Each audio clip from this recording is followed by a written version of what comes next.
ایک شخص نے کلمہ پڑھا تھا ہندوستان میں اور امریکہ نے اس پہ پابندیاں لگائیں. پھر وہ شخص امریکہ سے انگلینڈ چلا گیا, پھر لندن سے نکلوایا گیا, پھر وہ افریقہ چلا گیا اور پھر آخر میں وہ مسقط میں اس کا انتقال ہوا. پتہ اس نے کلمہ کس طرح پڑھا؟ اس شخص نے 3 جلدوں میں رسول پاک علیہ السلام کے اخلاق حسنہ پہ انگریزی میں کتاب لکھی تھی. اور پتہ ہے آپ کو مسلمان کیسے ہوا تھا؟ وہ آیا دلی کی جامع مسجد دیکھنے.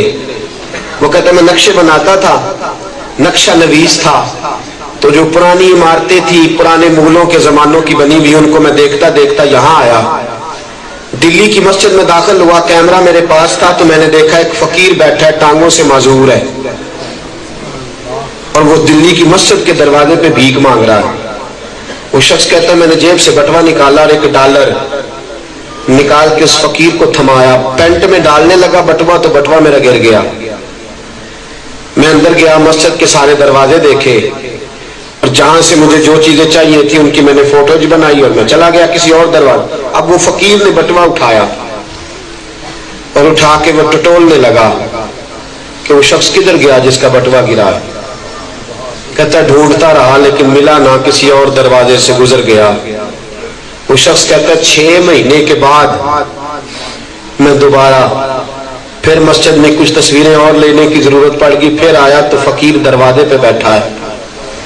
جب میں نے اندر قدم رکھا تو جھٹ سے اس نے کہا مجھے جانتا بھی نہیں, ترجمان میرے ساتھ تھا. کہنے لگا صاحب جی بٹوا گر گیا تھا, پیسے تو پورے کر لو. وہ شخص کہتا ہے میں نے اس شخص کی حالت دیکھی اور پھر میں نے بٹوا کھولا, $1 پورے. دامان نے توکل کی یہ خوبی ہے کہ اس پر پیبند لگے ہوتے ہیں پر دھبے نہیں ہوتے. ہم بے وقار نہیں باوقار نبی کے غلام ہیں, بھوکا مرتے ہیں پر کسی کے حق پہ ڈاکہ نہیں ڈالتے. کریم رسول کے ماننے والے غلام نے بٹوا دیا. انگریز کہتا ہے میں نے پینٹ سمیٹی, ٹانگیں کانپ رہی تھی, میں اس کے سامنے گھٹنوں کے بل بیٹھ گیا. میں نے کہا یار تو $2 مانگتا ہے سارا دن, تیرے ہاتھ $1000 آئے تھے, $1 بھی کم نہیں, تو نے کیوں نہیں استعمال کیا اور پھر تو نے چرائے بھی نہیں, گرے پڑے ملے ہیں. تو فقیر اس انگریز سے کہتا ہے دل میرا کیا تھا میں کھا لوں, پر پھر میرے دل میں خیال آیا تو عیسیٰ کا ماننے والا, میں تو محمد کا غلام ہوں صلی اللہ علیہ وسلم. تو جناب عیسیٰ کا ماننے والا ہے, میں تو کالی زلفوں والے کا نوکر ہوں.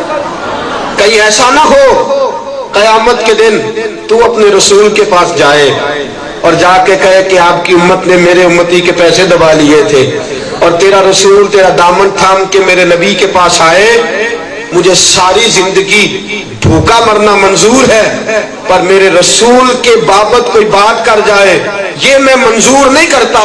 وہ کہتا میں کافر تھا, کلیجے میں کافر کا دل تھا, کبھی نہ رویا تھا, لیکن رسول کے غلام کی بات سن کے میں رویا. میں نے کہا جس نبی کے امتی فقیر ہوں تو باوقار ہوتے ہیں, وہ رسول کتنی عزت والا ہوگا. پڑھاؤ کلمہ میں بھی غلام بن جاتا. دوستو یہ کردار ہے مسلمانوں کا, یاد رکھو تیرا اور میرا کردار رکاوٹ ہے. تقریروں سے انقلاب نہیں آتا, کردار سے انقلاب آتا ہے.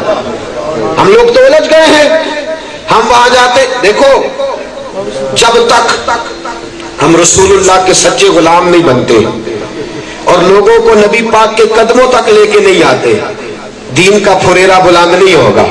یہ کارٹون امت لخت لخت ہے, ساری امت. افغانستان کی بچیاں کٹ گئی, ہم آرام سے رہے.